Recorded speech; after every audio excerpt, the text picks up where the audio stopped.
Hello दोस्तों, welcome to my channel. आप देख सकते हैं आज के एपिसोड अनुपमा में कि अनुपमा अपनी बेटी के सामने बेटी की सच्चाई जानकर कि वो उससे इतनी नफरत करती है कि उसको देखना भी पसंद नहीं करती है।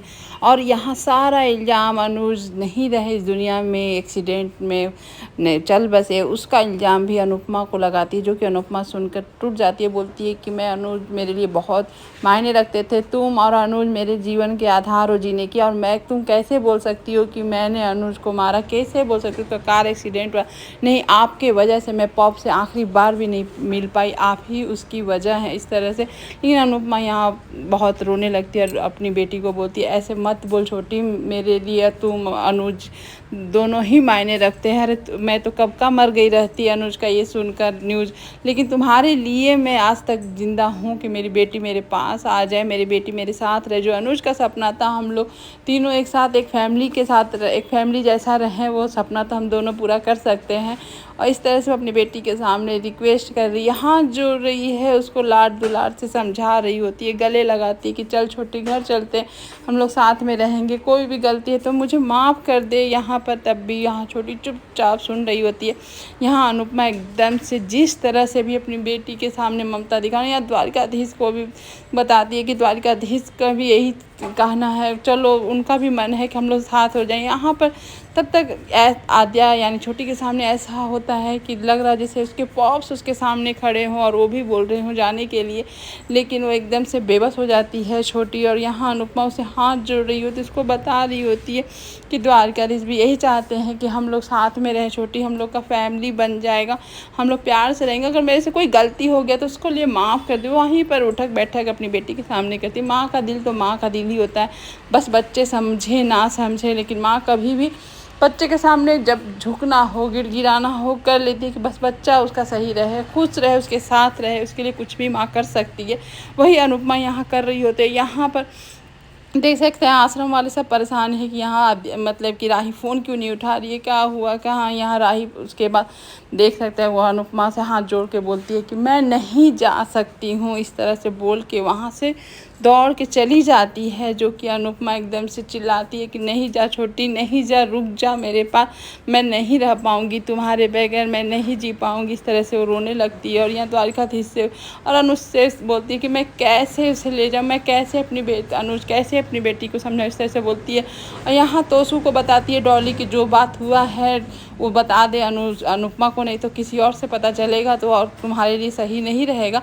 और यहाँ तब तक सीता का पता चल जाता है पाखी को, वही बा को बताती। बा बोलती इससे कुछ सबक मिला, अब कहीं भी बेटी को भेजने के पहले 10 बार सोचना। और इसी बात ही हो रहा होता है कि पीछे से माही आवाज़ देती है कि सभी कोई आइए, गुड न्यूज़ सुनाना है, गुड न्यूज़ सुनाना। तो सब वहीं किंजल भी आ जाती है और सब गुड न्यूज़ सुनकर सोचते हैं कि हाँ इस घर में गुड न्यूज़ क्या होता। तो यहाँ माही बोलती है कि मिल गई हमारी आद्या फूई, छोटी फूई मिल गई है। और ये सुनकर डॉली का सबसे बड़ा धक्का लगता है, डर जाती है। और यहाँ पर माँ भी बोलती है कैसे मिल सकती है, कैसे पता चलेगा कोई छोटी है। और यहाँ छोटी मिल भी गई है तो उसको बोलता तो आएगी क्यों क्यों क्यों, आना ही था तो गई क्यों थी, इस तरह से बोलते हैं। लेकिन यहाँ पर माही और परी बहुत खुश है अपनी आद्या फूई को मिलने से। और यहाँ अंश भी कितना खुश होगा वो सोचकर, लेकिन और बाकी सब खुश नहीं। और सबसे ज़्यादा दुख और सबसे ज़्यादा परेशान डॉली दिख रही होती है, उसका तो लग रहा है जैसे सांस ही अटक गया है ये सुनकर कि आद्या मिल चुकी है और घर वापस आ रही है।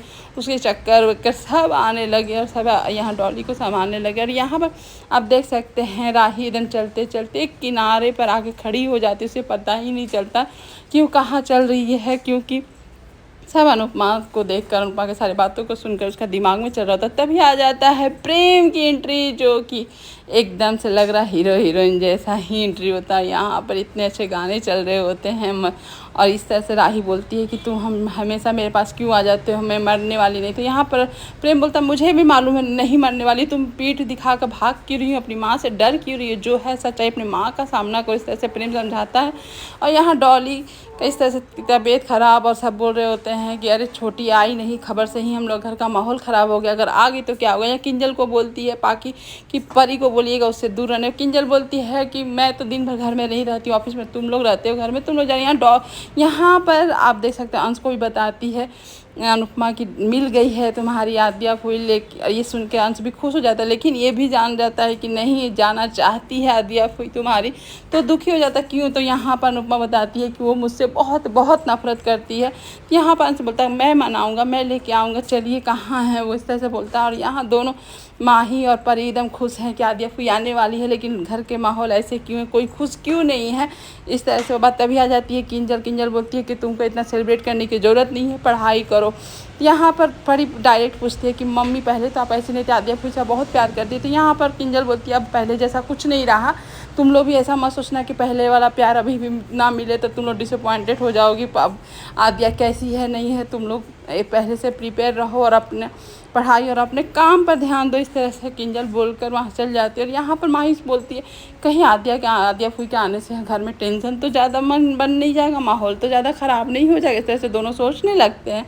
अब तो आगे ही पता चलेगा। यहाँ पर आद्या यानी राही से मिलने के लिए आश्रम पहुँच जाती है अनु माँ, और यह देखती है कि सारा सामान बिखरा हुआ है आश्रम के बाहर और ताला लगा हुआ है। वहाँ जो ये सब कब्जा करके रखा था वो बोलता है कि आश्रम मैंने खाली करवा दिया क्योंकि वो लोग ने पैसे नहीं दिए थे। और इस तरह से यहाँ पर अनुपमा बार बार पूछती आखिर गए कहाँ, लेकिन वो क्या ही बताए, वो तो धक्के मारकर मारपीट कर निकाला था, तो क्या ही बताएगा कहाँ गए हैं।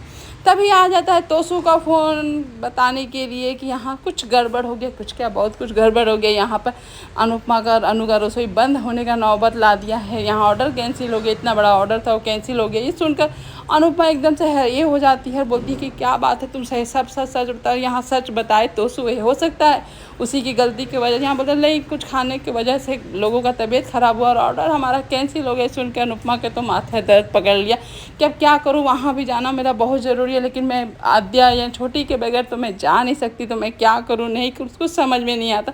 और देख सकते हैं आश्रम के सारे लोग रोड पर आ चुके हैं और आद्या को बोलते तुम कहाँ थी, कितने फ़ोन लगा तुम समझ नहीं पाई, सुन नहीं पाई तुम। और यहाँ पर आद्या बोलती मैं जाती बात करने, तो वो बताते हैं ब्यास जी कि नहीं अब बात करने से कोई फ़ायदा नहीं, उसको 10 लाख रुपया चाहिए, वो कागज़ का फेरबदल कर दिया।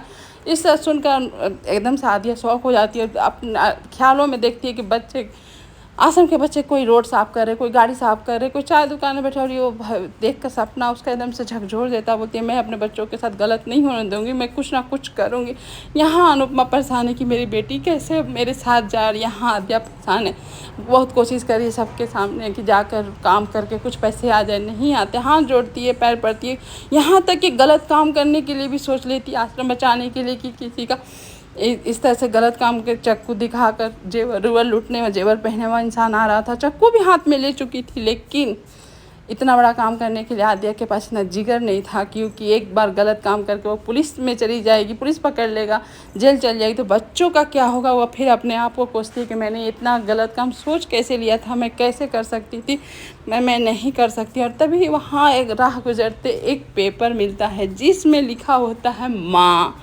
अब तो उसका कहीं से कुछ बचा नहीं। अनुपमा का याद आया कि अब अनुपमा ही बचा सकती है आश्रम को, और दौड़ते हुए अनुपमा के पास आती है। और अनुपमा को लगता है जैसे उसकी बेटी उसे मिल गई है और उसकी माँ को याद आ गई है, और दौड़ते हुए मेरे पास आ रही है अनुपमा का। इस तरह से लगता है, अंश भी देख के खुश हो जाता है कि उसकी आद्या कोई वापस आ रही है। अनुपमा अपने हाथ बाहों को फैला के इसका स्वागत करना चाहती है, गले लगाना चाहती है, लेकिन ये सब भ्रम रहता है। आद्या आते के साथ बताती है कि आपका सपना और आपका जो ये था उम्मीद वो सब पूरा होता है, आपका द्वारकाधीश भगवान जी सब पूरा करते हैं, लेकिन मेरा एक शर्त है आपके साथ जाने के लिए, और वो शर्त है आप मेरा आश्रम बचा लें। इस तरह से एक अनुपमा जहाँ अपने बच्ची को अपने हाथ सीने से लगाना चाहती थी, वही बच्ची एक आकर सामने से हाथ पसार कर वो अपने बच्चों के, अपने